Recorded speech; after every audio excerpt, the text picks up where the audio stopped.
गुरुर्ब्रह्मा गुरुर्विष्णुः गुरुर्देवो महेश्वरः गुरुः साक्षात् परं ब्रह्म तस्मै श्री गुरवे नमः तस्मै श्री गुरवे नमः तस्मै श्री गुरवे नमः.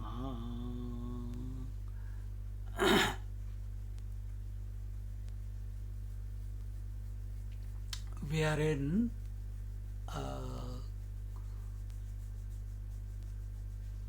Amrit Anubhav, chapter 2, Guru Shri Guru Stavana, and OV number 25.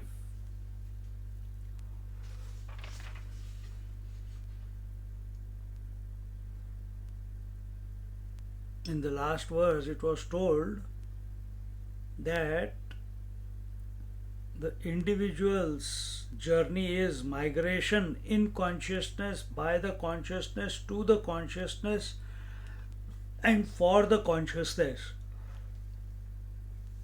And therefore, the Guru Maharaj, who is the Paramatma Tattva, manifesting as Guru, is thus superior to Shiva.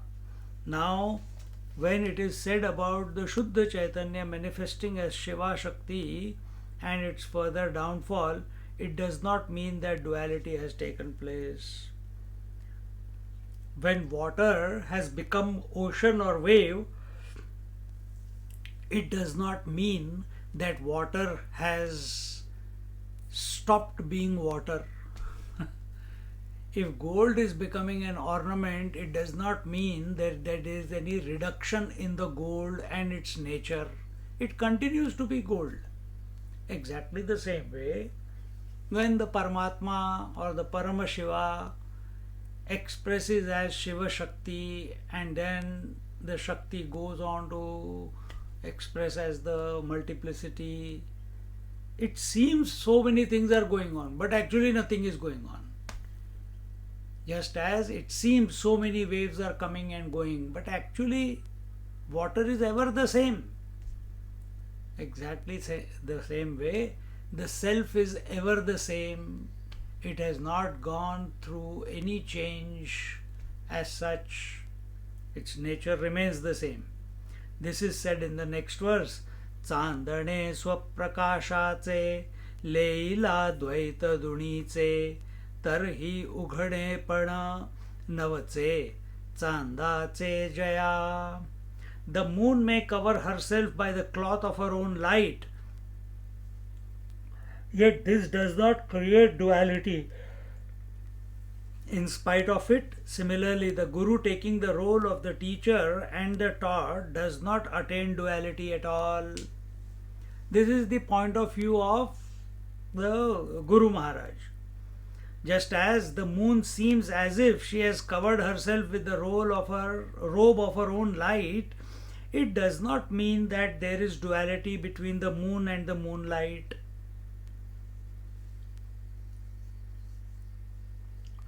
If the water has covered itself with the waves, does not mean that the wave and water are separate to each other.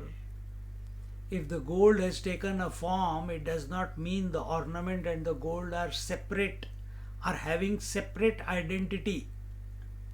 Gold alone is expressing, that infinite gold alone is expressing through the finite ornament. Exactly the same way. This infinite reality which is the Aadhar, which is the support, which is the denominator, which is the substratum of the entire creation. So it does not mean creation is separate to the reality. Reality continues to be reality.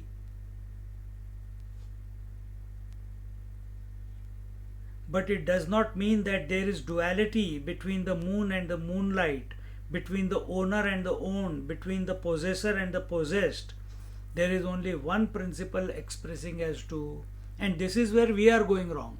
As an individual, we have created distance between ourselves and the divinity and the reality because of our obsession with the projection, because of our obsession with the form and the shape.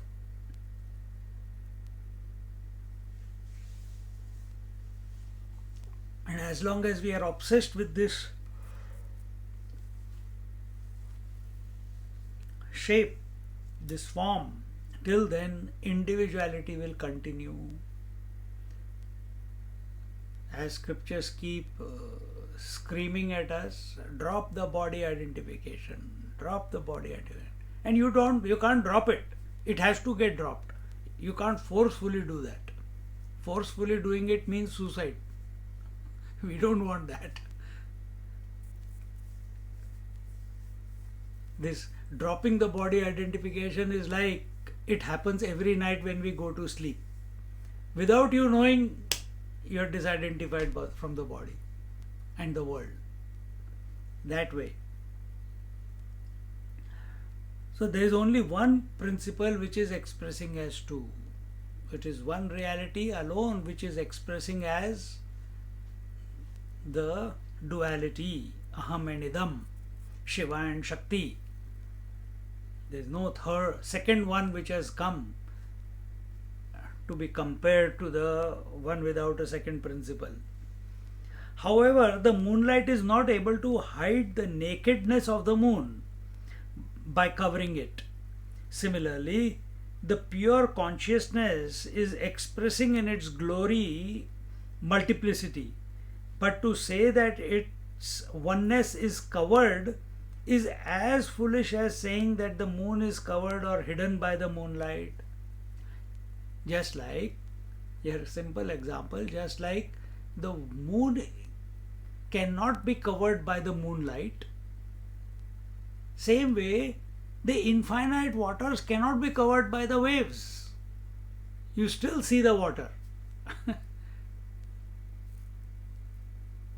as it is. Similarly, if as many ornaments we may make, but we still see the gold. As many pots we may make, but we still see the mud. We touch the mud. So whatever with your senses, if you interact with the pot, you are interacting with the mud. Then what is pot? Pot is a name you have given to a particular shape of the mud. That's all. Ornament is a name that we have given to a particular shape of the gold. Wave is a name we have given to a particular shape of water. And we get lost in this. So what is this body? Don't remain there. So what is this body then? This body is a name that we have given to a particular shape of the reality.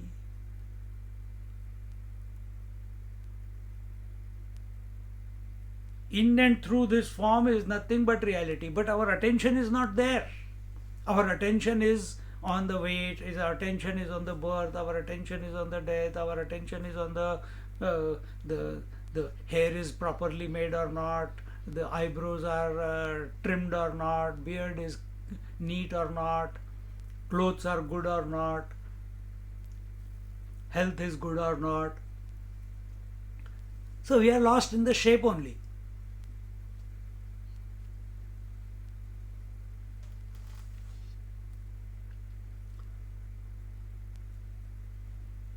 So, however, the moonlight is not able to hide the nakedness of the moon by covering it.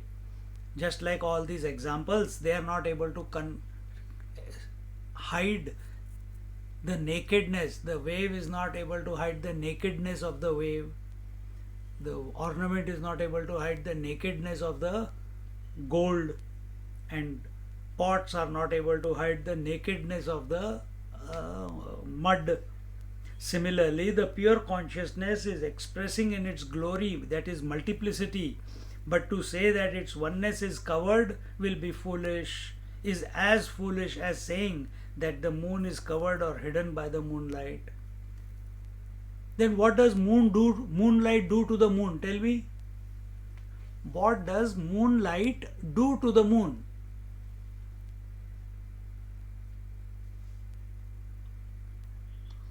What does moonlight do to the moon? Glorifies the consciousness. Exactly. It enhances the glory of the moon. Similarly, the waves enhance the glory of the waters. Ornaments enhance the glory of the gold. Same way, this entire multiplicity that is there, it enhances the glory of that one reality that I essentially am. Rather than taking this standpoint that all this is the glory of the infinite self, we get identified, caught up, and eventually miserable because fear of losing it. But if we take it as a glory, then it is a joy. This is what Bhagwan Krishna says in Bhagavad Gita chapter 7. He who has known the moon, the yoga, and the moonlight, the vibhuti, he who has understood the oneness in the moonlight and the moon, in the manifest and the unmanifest, in the multiplicity and the unity, alone comes to me and no one else. So this can become one meditation. But what is required here is you understand all this when it is being spoken. But rest of the 22 and a half hours after the satsang, we have to remain in this zone. But there we very quickly we forget. And then we seek another satsang to be in the zone. If we can make our mind to remain in contemplation in such type of thoughts, that everything that is happening is the glory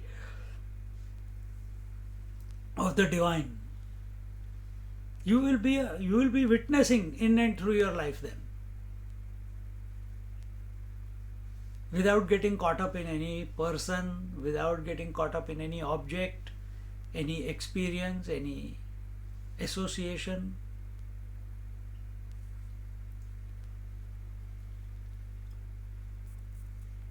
So it is the one which is expressing through the substratum and the glory are one.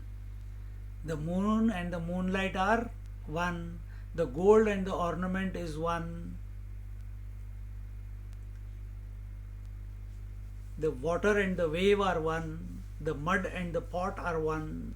Similarly, the infinite reality,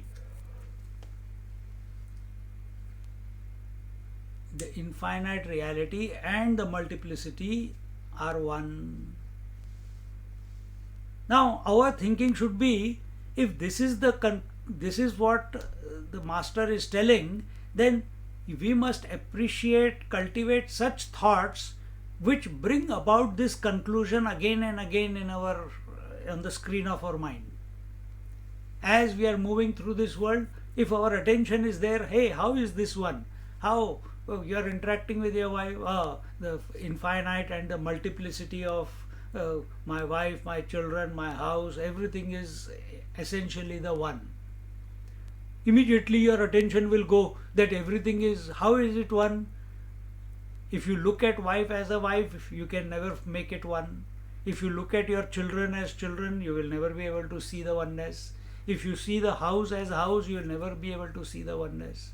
But if you see the whole world as made up of space, air, fire, water, earth, maybe there is, yeah, they're all, everything is made up of this body that I am, this body that my wife is, this house that is made up of, is everything is made up of space, air, fire, water. Suddenly you come to the commonality, the common principle expressing. So our thinking must be to establish the statements of truth given in the scriptures here by the master, rather than refute it and find how it is difficult, how it is not possible, I can't do it, it is easy in the satsang but afterwards it is difficult. Thus, he who has the correct vision will see the Paramatma alone in spite of the multiplicity. And this knack you already have. Everyone has this knack. But they are not applying it in the right area. When we give the examples, they gel with your mind. Now, don't stop at the examples. Apply it on the one without a second principle, the infinite reality and the multiplicity of this world. That if that example is true, water and the wave, gold and the ornament, then the same principle is apply there also, that infinite reality and the multiplicity, they must be also one. And try to entertain such thoughts which conclude or bring about that conclusion again and again and again from different angles. Thus he who has the correct vision will see the Paramatma alone in spite of the multiplicity. So we are obsessed with multiplicity, meaning the form. So the ladies are obsessed with the form, the ornaments.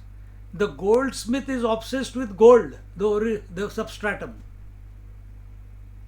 We are obsessed with wife, children, relations, etc., etc. A Mahatma is obsessed with the one who is expressing through that form. See? So where is our attention? Although there is the apparent duality between the glory, multiplicity, and the glorified, the Paramatma, the truth does not suffer any loss of oneness. The glorified, the Guru, cannot be hidden by his glory, the disciple. So, Guru clearly knows that the self that I am alone is expressing as the Guru, as this equipment, and the disciple. The water clearly knows it alone is expressing as the ocean, the Guru, and wave, the disciple.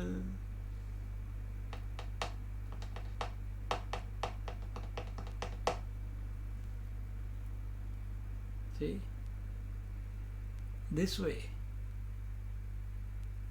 by being obsessed, focused on the form, this knowledge, this transcendental truth will be hidden from us.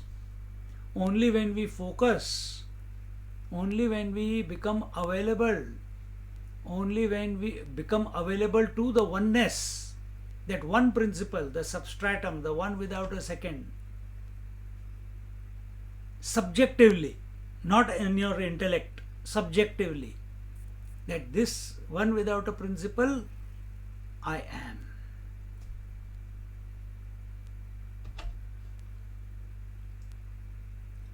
Then whatever was told here, then the vision changes.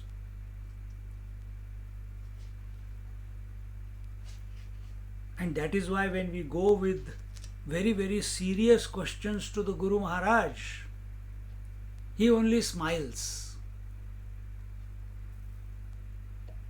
One person was there, and he went to the teacher, Guru Maharaj, a great master in UP,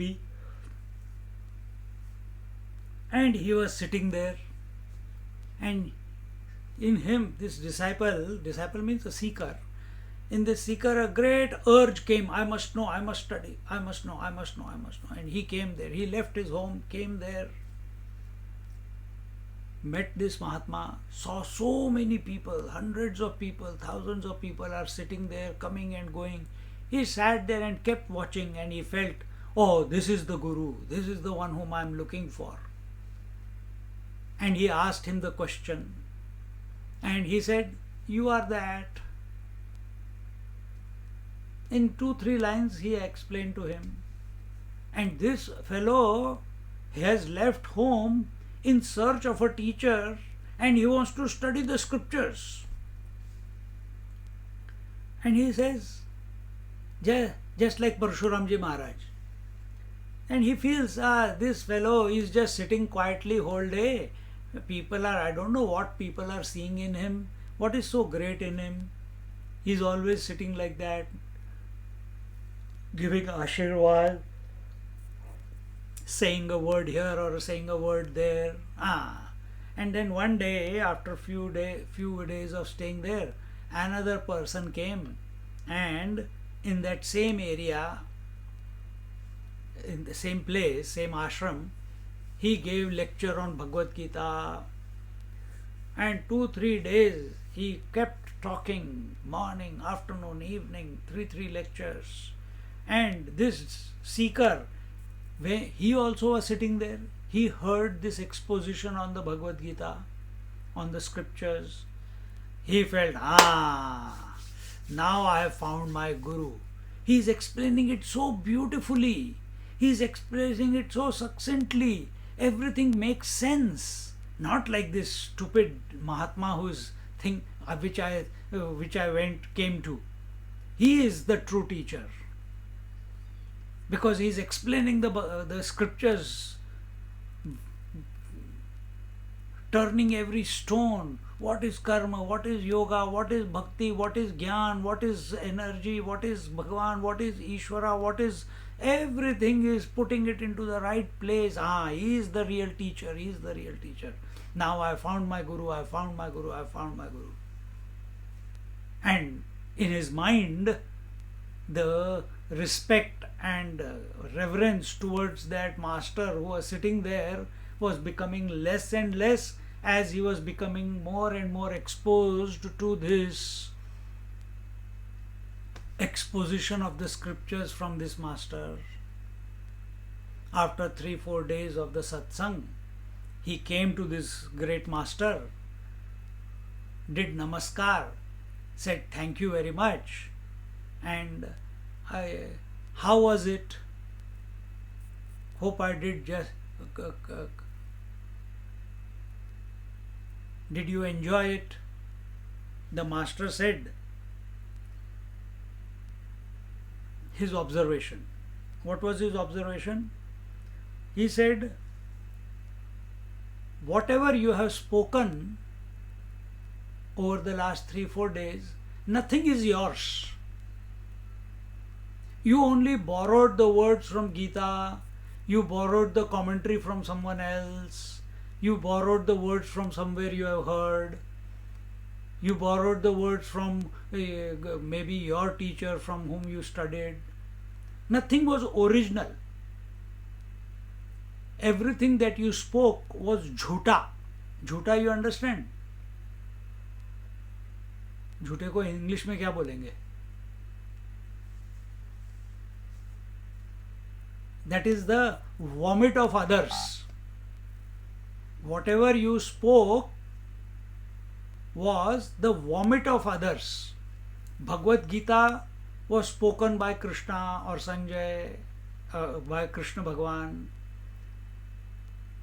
The Bhashya was spoken by Shankaracharya. Alert from calendar. Day of the Hari Raya Puasa. Regional holiday.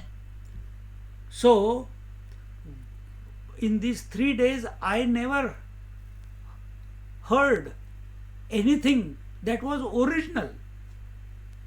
Everything was borrowed, everything was jhuta, everything was a lie. Jhuta ka another meaning of jhuta is a lie. Everything was a lie because everything was coming out of the intellect. It was not coming from the soul, it was not coming from the being that you are. The moment this seeker who was so taken up by this commentator of the Gita over the 3-4 days, when he heard this and was making plans to follow this teacher wherever he went and leave the master, dropped the plan and held on to the feet of the Guru Maharaj. We are also doing the same. This is the jhutan of Jnaneshwar Maharaj. We are taking it and we are contemplating on it. If it is only an intellectual exercise, then we have lost the plot. If no improvement in our vision is coming about, then we have lost the plot. If our disposition in the world after studying all this is still that the world is something to be enjoyed, something to be gained, something to be possessed, then we have lost the plot. If we are seeing the world still as separate to ourselves, we have lost the plot. And you have to begin with your wife, husband, children.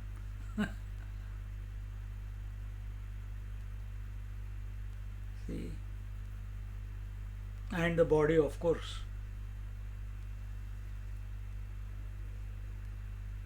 So when we are studying this, it will remain a jhutan if it is only at the intellectual level. But if we are subjective about it, and eventually all these books and texts, everything must drop away. You can't take support of anything to realize the truth. We have heard it so many times.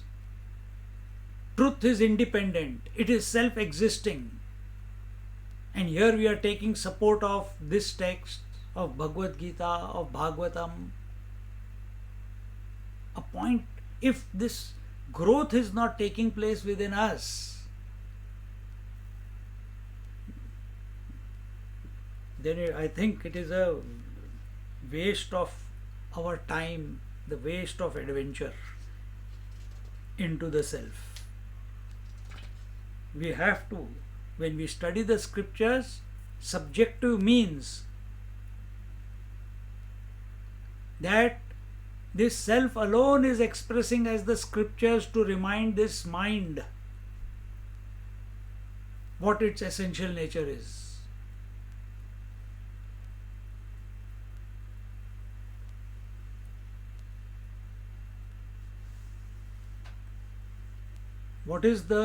Why do the waves on the ocean appear?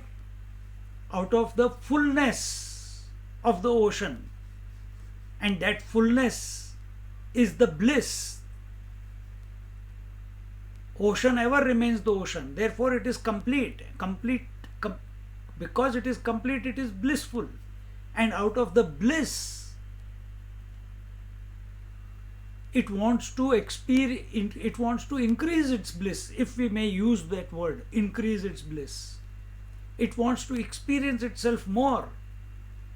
And out of that bliss appear the waves. Exactly the same way. Out of that bliss of being, that one, as if expresses as many, to experience, because he is one.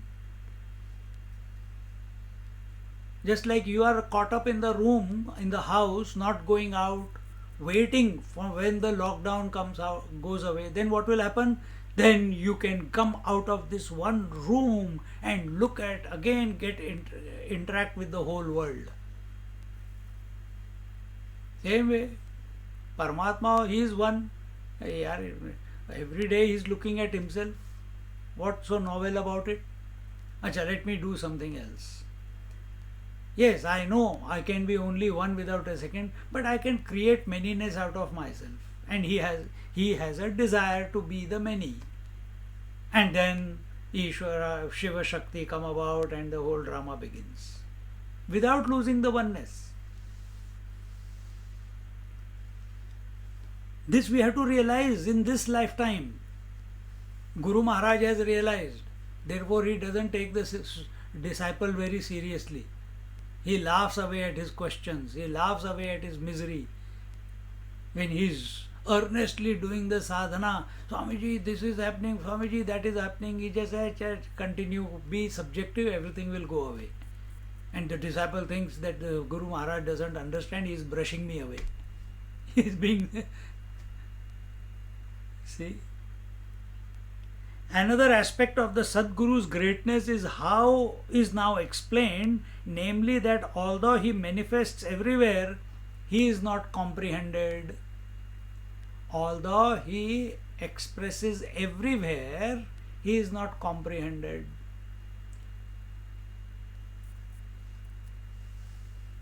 जो उघड की न दिसे, प्रकाश की न प्रकाशे, असतेपणेची नसे, कवणीकडे.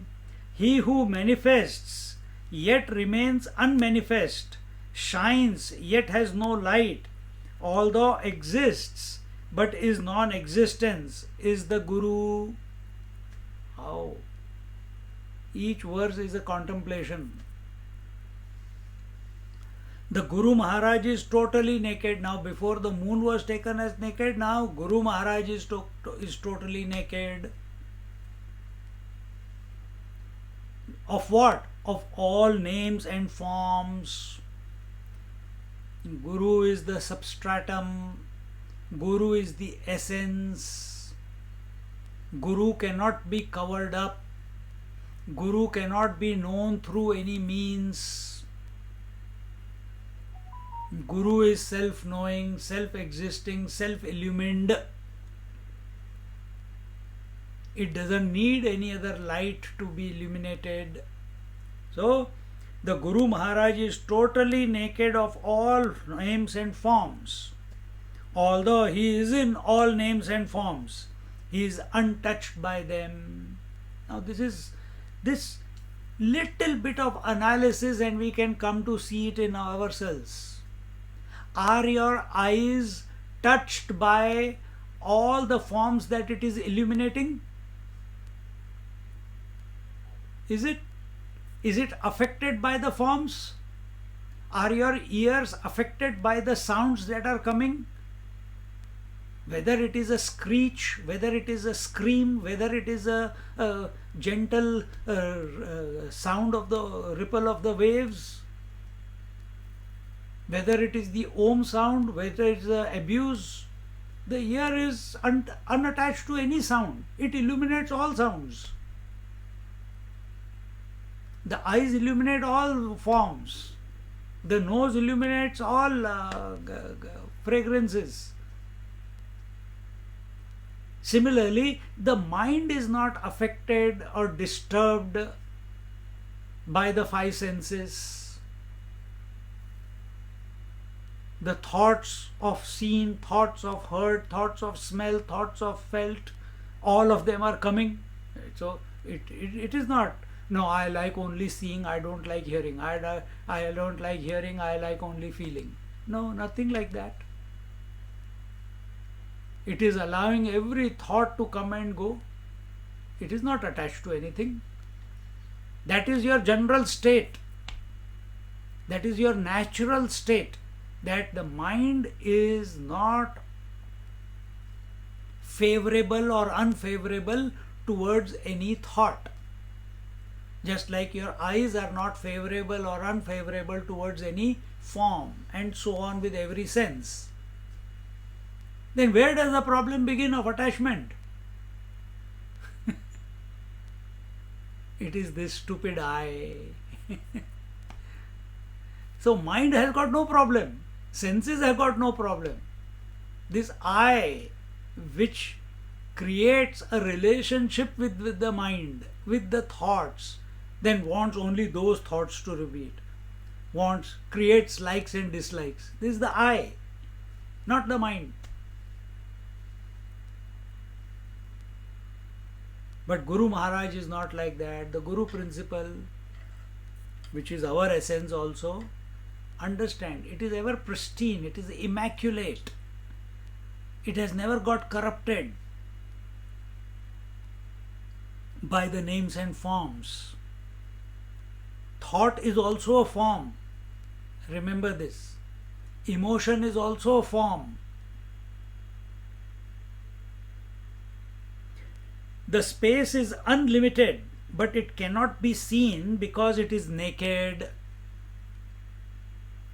And to bring it to one's cognizance, it has to be ornamented with upadhi, the limitations, by imposing some temporary, spurious limitations. How beautiful! Space, out of the space, air, fire, water, earth have come out. And then Aushadhi and beings and sentient and insentient creation. But space itself is, what do we say? Can we say this is space? Can we say this is space? Is there anything called space? Can you cognize space? Can you see the color of space? Can you see? Absence of forms we say is space. So if I'm not able to see what is space, then I create. And here he says, and to bring it to one's cognizance, it has to be ornamented. Then how does it get ornamented? The space? By the ornament of air, fire, water, earth, then the rest of the creation, which is expressing in the space alone. How is the space of the mind ornamented? By the ornaments of thoughts. See? If the thoughts are taken away, all the ornaments are removed, then what remains? Only gold remains. If the thoughts are removed from the mind, then what remains? Tell. What remains? The consciousness. Yes. The truth remains. The reality remains. That consciousness with thoughts itself is called mind.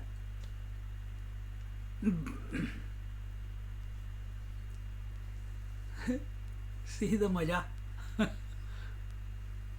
So,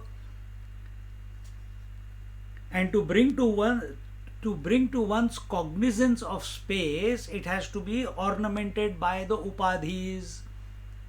And the upadhis are time, space and objectivity. Time and objectivity. The limitations, by imposing some temporary spurious limitations. In that space we create directions. In that space we start seeing the presence. We create house space. We create country space, state space. Everything in this creation, in this space. The entire universe is existing in the space only. In the same way, Paramatma is so naked that he cannot be comprehended by any means of knowledge. See, this is what I said. No means of knowledge has the qualification to know the Paramatma. Therefore, scriptures also refrain from saying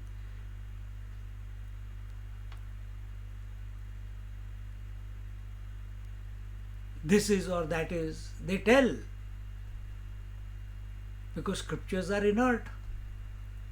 We have to realize that, and therefore they refrain from telling how a person must live, behave, talk, who has come to realize the truth, who has come to realize what they are telling everyone to realize. Mahatma has come to realize that. So here he cannot be, this Paramatma, this is so naked that he cannot be comprehended by any of the means of knowledge, such as the sense organs, organs of action, mind, intellect, although he is so abundantly present. Why only stop there? By mind, the sense organs, organs of action, mind or intellect, both at the individual and the total level. Understand this one. Even Brahmaji, when he tried to find his source, he found nothing.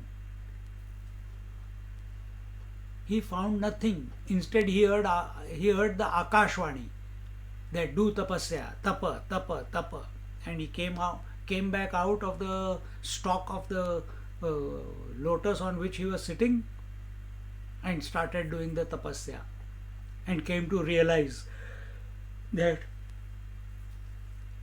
his purpose is to produce the creation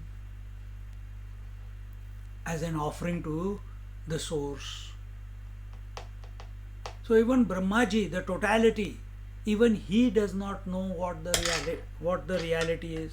No, but they say Brahma, Vishnu, Mahesh, they go to the Vaikuntha, and in front of Narayana again we have given a form to that infinite reality, because we are obsessed with form, so we have given it the form called Narayana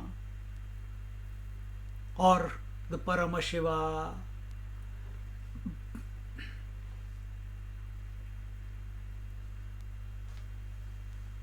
So this reality, this Paramatma, cannot be known by any means of knowledge. What are the different means of knowledge? Inference, scriptures, imagination, conviction,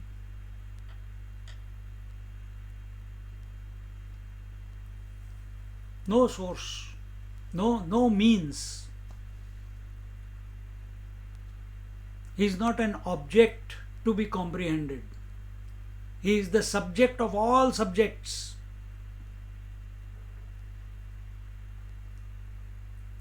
Where our senses cannot go, where our speech cannot go, where our mind cannot go, where our intellect also fails to conceptualize what Paramatma is, that we are. Understand this. Don't think Paramatma somewhere beyond the sky. That Paramatma is our essential nature.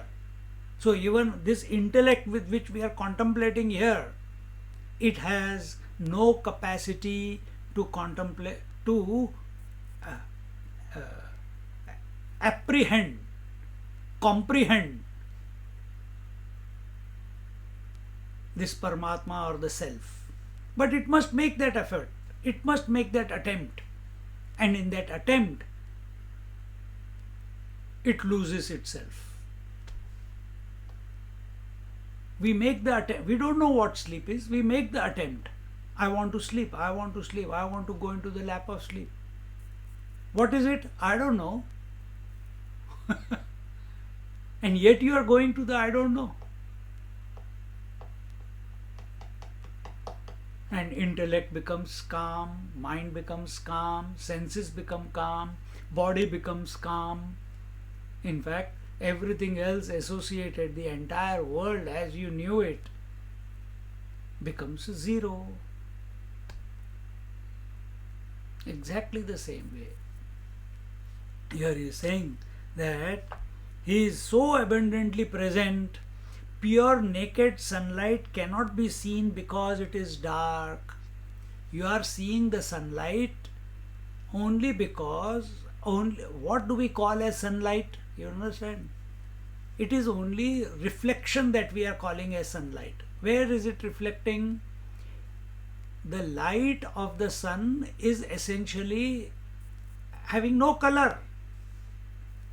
But when it strikes the particles in the atmosphere, as it comes through the ionosphere, stratosphere, and comes down, and as the density of matter keeps becoming more and more as it comes closer to the earth's surface, the air is rarer at the higher in the periphery, but as it enters, it reflects, it dashes against the particles in the air and reflects off that, and that reflection we are calling as sunlight. If there is no particle, like in the space there is no particle, there is no sunlight there. There is no sunlight there, because there is nothing to illumine in that empty space. It's still dark. There is no atmosphere, like we have this atmosphere of about 11 kilometers from Earth's surface till the space begins. We have a space of 11 kilometers. I think it is 11 kilometers. So that 11 kilometers of distance is filled with matter. Air, fire, water, earth is matter. Molecules are there, particles are there. And everything on this earth naturally is matter. But when we go out in the space, there is no air, there is no fire, there is no water. So there is nothing for the sunlight to reflect against. See? And that is what he is saying here. Pure naked sunlight cannot be seen because it is essentially dark. Can the reflected sunlight illumine the original dark sunlight? Can the sunlight which we see in the earth's atmosphere, can it illuminate the infinite dark sunlight? Because this sunlight which we are seeing on the earth's surface is not available outside. Earth is a minuscule, small, teeny, mini planet compared to the sun. So that dark light which is emanated by the sun, can that infinite dark light be illuminated by this teeny, mini sunlight which is perceived by us on the earth? Not possible. So he says, this pure naked sunlight cannot be seen because it is dark. Can the reflected sunlight illumine the original dark sunlight? It cannot. In the same way, the infinite consciousness which is reflecting in our mind as the individual consciousness, can this individual consciousness illuminate the infinite consciousness? Not possible. See how beautiful the example Swamiji has taken, or Jnaneshwar Maharaj has taken, and how Swamiji is explaining it. Similarly, this individual consciousness cannot illuminate. How will it illuminate? It illuminates only by way of thinking. That's the only way it knows. It's taking the support of thoughts. It's taking the support of ideas. It's taking the support of concepts, convictions.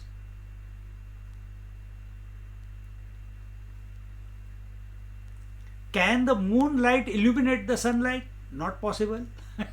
Again, that is reflected light.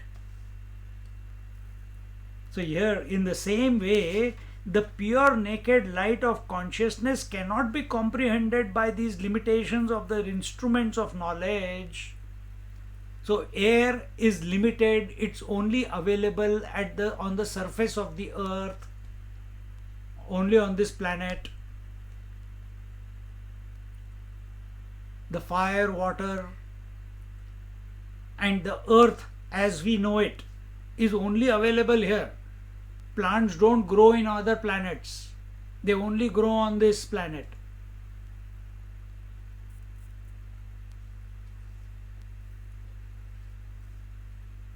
Pure drinking water only available on this planet.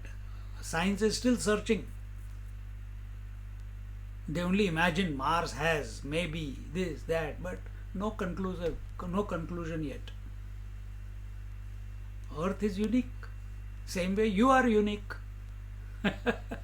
Each one of us is unique. Is there possibility of another Earth? Maybe. Who knows? We don't have the capacity to know that yet.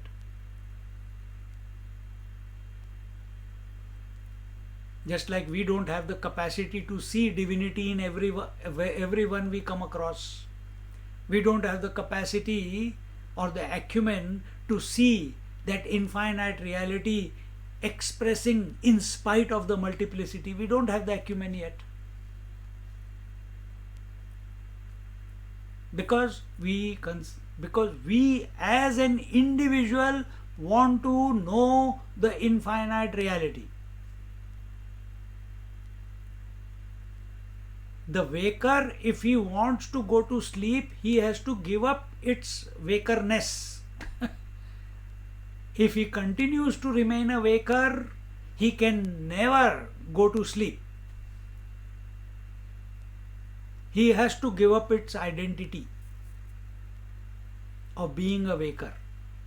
He has to dissolve the waker. You are not dissolving it yourself, but you are applying the waker's mind in a particular direction in which everything that the waker's waker was holding on to maintain this edifice of waker, it dissolves. And when it dissolves, the waker also dissolves, because it's got nothing to hold on to anymore in the waking.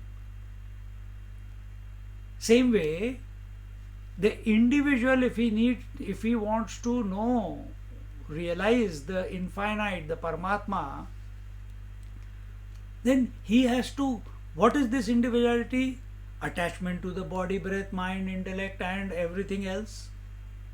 So he has to contemplate, this individual has to contemplate with such earnestness that the attachment that he has cultivated over lifetimes or this lifetime with regards to the various equipments which are limiting, because of which he has considered himself to be an individual. It is only on account of the limitations that he is calling himself an individual. And when the impact of these limitations reduce because of his contemplation on that infinite, a point will come that this individual has got nothing to hold on. When he looks back every now and then, things are reducing. The limitations are having less and less and less impact. And a point comes where the limitations once and for all lose the power to impact the individual, and the individual dissolves because he's got nothing to hold on to, because he's not giving attention to it. His attention is only on the reality. And in that process, the individuality merges into the infinite. Just like the river merges into the ocean, and now it is called the ocean. The individual merges into the infinite, and now is the infinite, is the Guru. In the same way, the pure naked light of consciousness cannot be comprehended by these limitations of the instruments of light, and therefore this verse is told, Na tatra suryo bhati na chandra tarakam nema. No source of light, no reflected light can ever come to know the source of all light. Whether it is the light of the sun, whether it is the light of the moon, whether it is the light of the lightning, whether it is the light of the fire, whether it is the light of your eyes, which is illuminating the sun also and all other lights, whether it is the light of your mind, or whether it is the light of the life, the Jivahood. All these lights are reflected lights, and reflected light cannot illuminate the original light. Although the Paramatma Tattva, the Guru, is manifesting as an expression of joy, Ananda Swarup, it is as if this joy is hidden behind the manifestation. Although the infinite, the Guru, the water, is out of its own inherent bliss, is expressing as the wave, but that infinite water is hidden behind the limitation of the wave. So, if our attention, our obsession, our conviction is that we are this limitation, then that which is hidden, that which is inherent, that which is the essence, that which is the substratum, that will never become cognizable by us. And therefore the scriptures and masters again and again scream at us, give up the body identification, work towards, and for giving up body identification, stop living in this world, creating relationships, wanting to possess more and more and more accumulations, possessions. Your sense of worth is not equal to how many relationships you have. Your sense of worth is not equal to how many possessions you have. Your sense of worth is how close are we to our essential nature. That's where the confidence, the respect, the fearlessness, the more we go outwards, the more thinned our personality becomes. The more we come closer to our essential nature merely by contemplating on it, the more thick means more solid we become established in our essential nature. Because when we go outwards, we get divided into many. When we come inwards or we contemplate on that one essence, then all the multiplicity is given up and we come to the one that we are. This is what we do when we go to sleep also.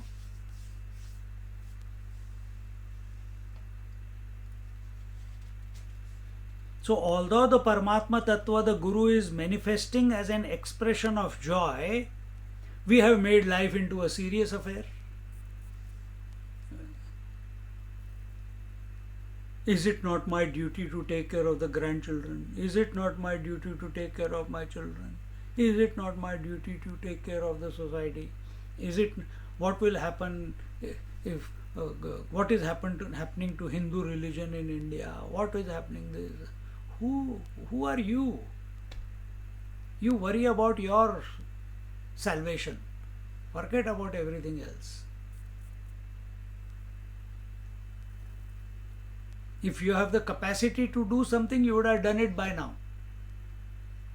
If you don't have the capacity and you just feel, oh, it is good to think these thoughts, You're making a fool of yourself.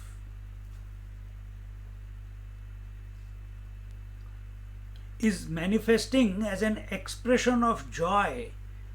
This entire creation is the Leela, is the sport, is an expression of joy of that infinite. Just like every wave on the ocean is the joy of that infinite waters or joy of the ocean. Same way,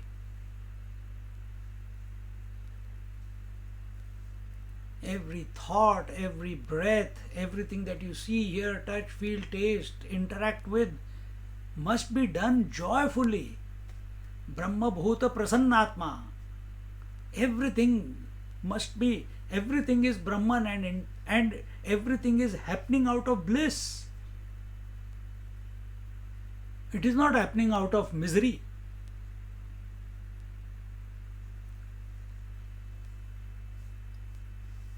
But to recognize that everything is an expression of bliss, you need to get to that unifying principle. And that unifying principle is our essential nature, which is always available, but because of our preoccupation with the form, it remains hidden.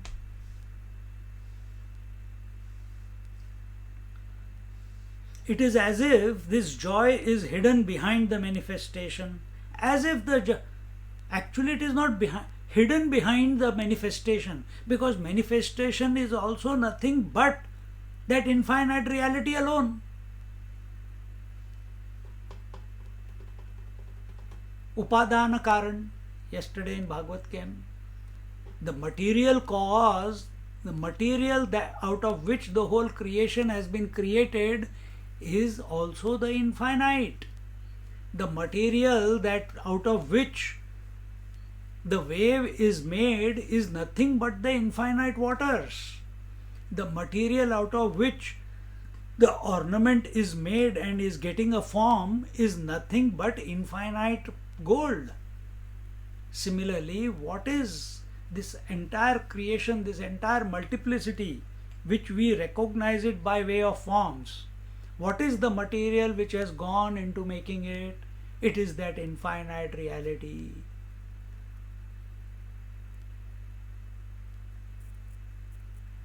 And that I am. Essentially, that is what I am. Once this vision of seeing the Shuddha Chaitanya everywhere, Shuddha Chaitanya, pure consciousness, in which there is no corruption of thought. Once this vision of seeing the Shuddha Chaitanya everywhere and in everything is established, then the divine consciousness, the Satchidananda Swarupa, alone will be the medium through which we function. Then our nature is Satchidananda Swarup, and this infinite self alone is expressing out of its own inherent bliss as the multiplicity. And what is the material that has gone into the multiplicity is also that Satchidanand Swarup. So Satchidanand Swarup playing with Satchidanand Swarup. This is called Leela. This is called Leela. This is the play of the divine. This is the Ras Leela.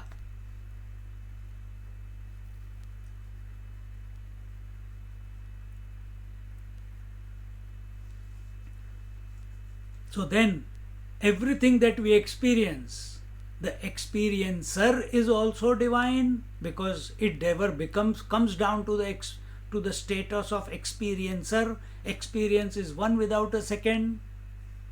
The medium of the experienced, that is also divine. And the medium of experience, the mind or the senses, that is also divine. Divine playing with divine. And don't we use this verse again and again? Brahma arpanam brahmavi brahmagnau brahmana hutam. Very religiously we keep chanting this mantra before food. But we never contemplate on the meaning of that one mantra, of that shloka. Instead, we fail to see that Sat because Asat becomes our perception. So even though Sat Chit Anand is plentifully, homogeneously available all the time, there has never been a moment that it is not available. But why are we not able to perceive it? Here Swamiji is saying, because Sat, pure existence, becomes unavailable to us because we are caught up in Asat.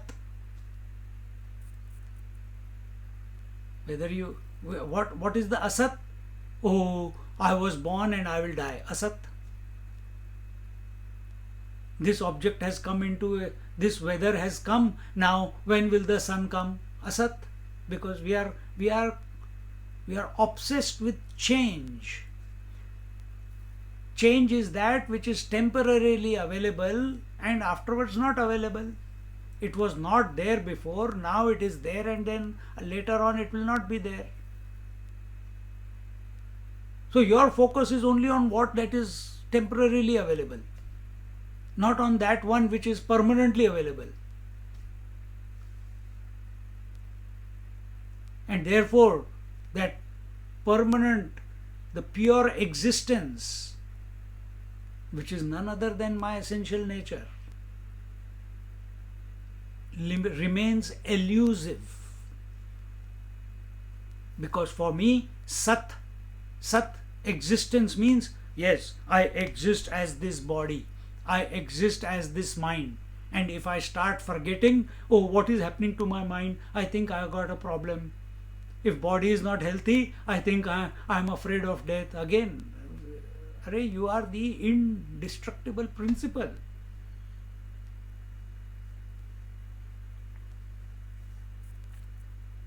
But we are not. It requires a little bit of energy, focus, commitment to remain in contemplation of that, to keep thinking these thoughts day in and day out, 24/7. Keep thinking about it. Like Nisargadatta Maharaj locked himself up in for 2 years, and he kept thinking, because the teacher told him, you are that reality. And he kept thinking, if my teacher has said, how is this? How am I the reality?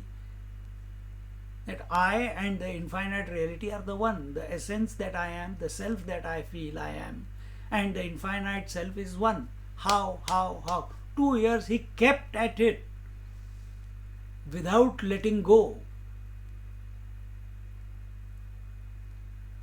Then revelation happens. But we are not able to hold on. We come on a Sunday, we listen, and rest of the week we indulge in the world with forms, with asat,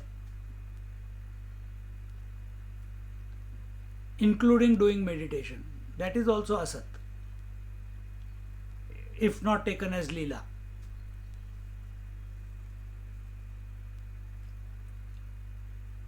Instead, we fail to see the Sat because Asat becomes our perception. We are unable to comprehend the knowledge, the Chit, because ignorance is our domain. What is ignorance? Not knowing your essential nature is ignorance. Not knowing your essence is ignorance. Forgetfulness of your essential nature is ignorance. And this ignorance of your own essential nature, non-apprehension of your own essential nature, of the self, which is Satchidanand Swarup, this non-cognition of it, not being it, then leads to desire for the world. And that desire then leads to action in the world, and then we get caught up. You have to break this cycle. In the meditation we talked about Bhidyate Hridaya Granthi, Chidyante Sarva Sanchayaha, Kshiyante Chasya Karmani, Mayi Drushte Mayi Drishte Akhilatmani. Mayi Drishte Akhilatmani. Only, he says, if you keep contemplating on me, keep thinking about me, the Lord is saying, Krishna, then in and through, whatever your life is, you keep doing it, but you keep thinking about me in the back of your mind. A time will come that the knot of the heart will be cut and Chidyante Sarva Sanshaya. All the doubts will be gone from your mind and for the intellect.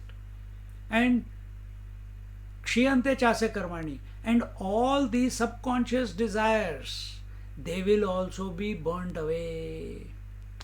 And when this ignorance, avidya, kama, karma, this is the knot. Avidya is the ignorance, kam is the desire, karma is the grandchild of ignorance. When these three are gone, then what happens? Mai drishte akhilatmani. That I will present you the vision. If you keep thinking about me, first this destruction of the knot will happen. As a destruction of this knot, you will be able to see me. You will have the vision that everywhere I alone am.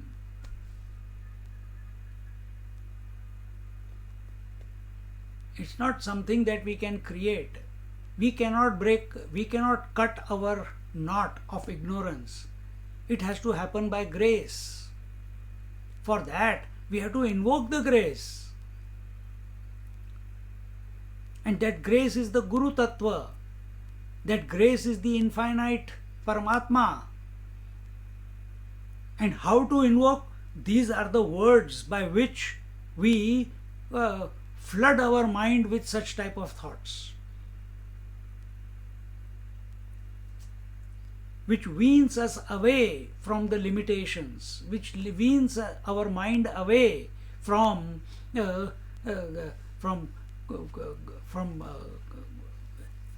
limited manifestation, from multiplicity.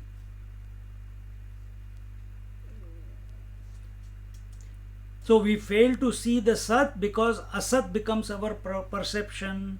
We are unable to comprehend the knowledge, the Chit, because ignorance is our domain, and are not knowing the bliss, the Ananda, because misery becomes the way of life. You should carry a video, a self-capturing video. Like you have the light on your top of your head, you must have a video from the front. It's continuously capturing your facial expressions, your speech, your emotions, etc. 24 hours. You will find hardly 10-15 minutes in the day you have been smiling or been in bliss. Rest of the time you are only agitated or screaming or unhappy or gambhir or serious or irritated or miserable. And who are we? Satchid Ananda Swarup. And how are we living?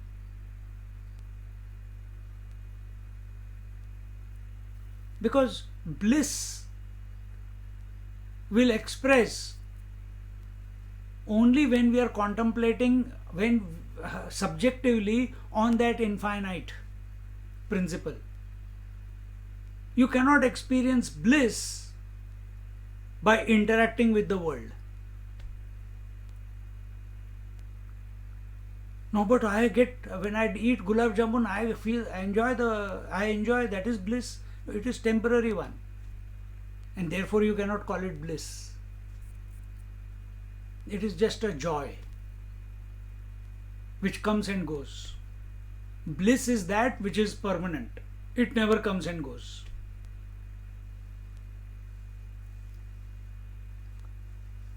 So we keep saying it. Sit down one day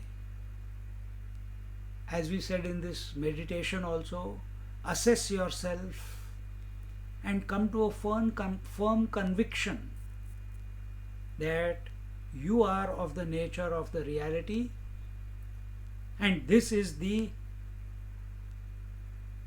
Hari Om chart. Hari Home, not Hari Om. Hari Home chart.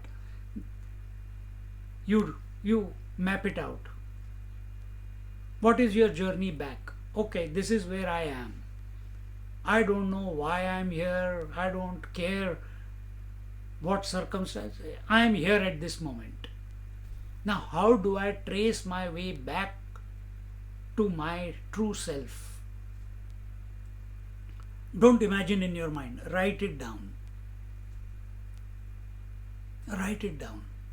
How do I chart my path back to my essential nature? You don't have to study the scriptures for that. Everyone has that much intelligence in them. And you, having exposed to so many satsangs, enough data is there. What is required is sincerity. Sit down, write down, okay, here I am. This is where I am. This is where I feel I am caught up in. Whatever comes, I think my wife is a reason for my attachment, or my children are a reason for my attachment, or now that I have to provide for them, I have to live for them. Be truthful to yourself. Whatever emotions are coming, put it down, put it down, put it down, put it down. Okay, now if you have filled up 1 or 2 pages or just 2 lines, you have come to know, okay, I'm caught up. That's it. I don't have to put explanation on how I'm caught up. I'm caught up in individuality. Where did all this begin from? Where did this individuality begin from? It began from me considering this body to be real. It began from there.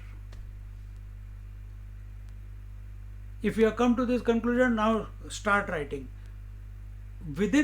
Under the given circumstances of my duties, of my life, of my health, of my aspirations, etc., etc., what is it that I can do to reduce the impact of this identification with the body?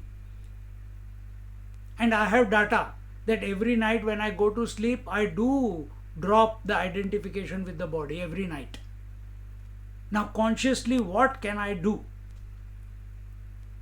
Should I do japa? Should I study scripture? Should I live a more disciplined life? Should I keep reminding myself some way or the other that I am the infinite? Should I attend more satsang? Should I sit in meditation more often, in contemplation or in japa?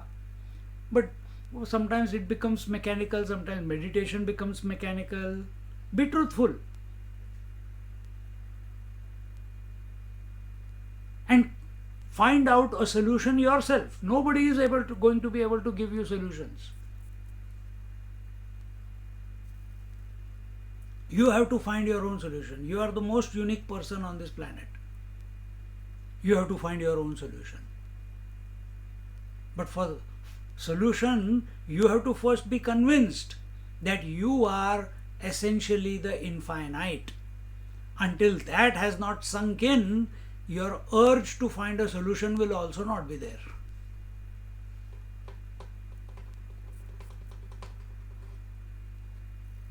And this exercise everyone must do.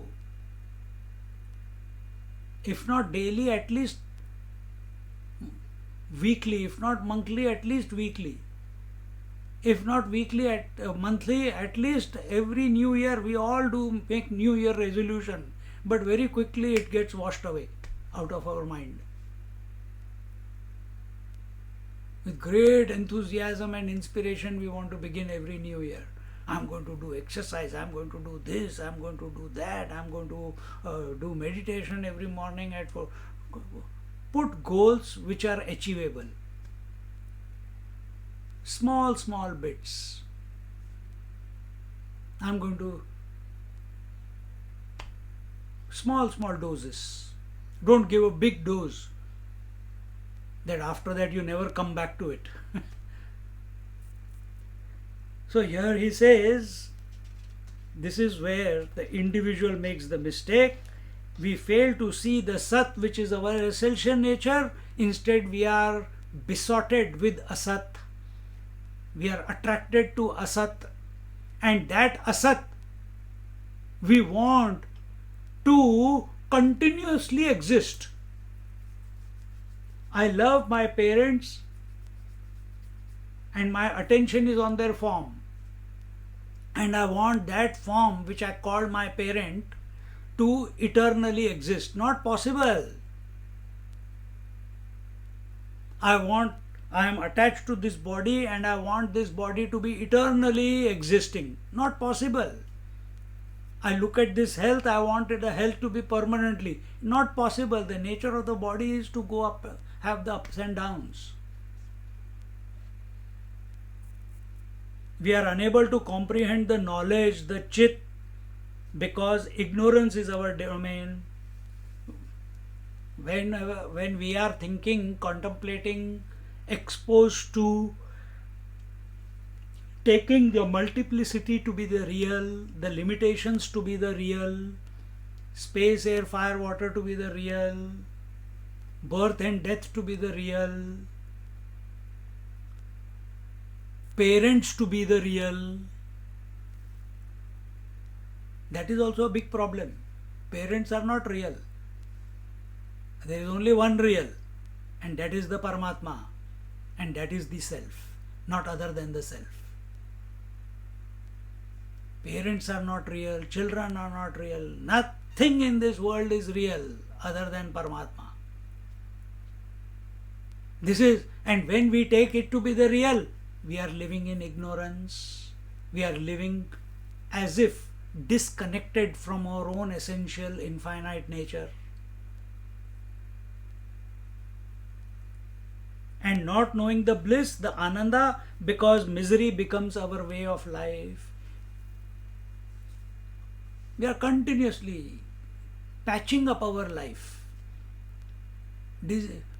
Something comes, take a flu shot. This is a patch up. Thank you, oh sorry. Everywhere thank you and sorry. This is patch up. Feeling guilty and then atoning for the guilt, patch up.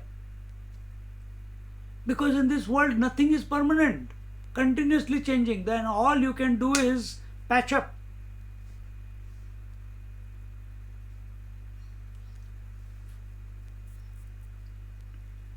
So, Jnaneshwar Maharaj says, now having talked so much and so long about the greatness of the Guru Maharaj, Sant Jnaneshwar Maharaj despairs not being able to truly describe his Guru. Now we are on the 26th verse. For 26 verses he is talking about the Guru principle, and he still feels, Jnaneshwar Maharaj, that he is not doing justice to the explanation that or his experience of the Guru Tattva. See?